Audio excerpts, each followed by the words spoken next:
And historically, conventions have really been about bringing the party together more than they've been about attracting undecided voters. On the other hand, this year might be the exception. Right? Democrats are facing a huge internal fight over whether to renominate President Joe Biden next month.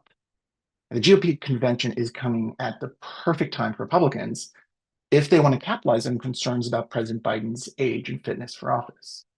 It's really just a matter of whether the GOP is willing to reach out to undecided moderates over the week of their convention, rather than just spending that time appealing to their most extreme partisans, as they have at previous conventions. The conventions, they might not be as exciting as they used to be, but at least today they're legally quite important.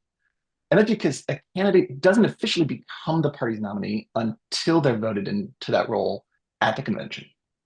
And that matters because only an official nominee can appear on the ballot as a Republican candidate. So even though Donald Trump has won every single primary this cycle, it's ultimately the convention process that converts him from a candidate over to being an official nominee of the Republican Party.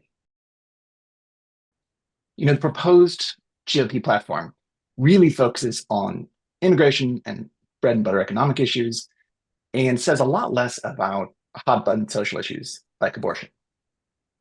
On the other hand, what this version does say about abortion is actually much more radical than where the party was even 5 years ago.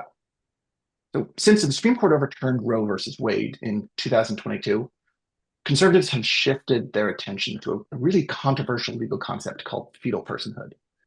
The idea came to the public's attention earlier this year when the Alabama Supreme Court held that IVF, in vitro fertilization, was illegal under that state's fetal personhood law. Now, the new GOP platform doesn't explicitly refer to fetal personhood, but for the first time, it reframes Republican objections to abortion around the 14th Amendment. And the 14th Amendment is often seen as the key source of protection for legal persons, whether they're individuals, corporations, or in this case, unborn persons.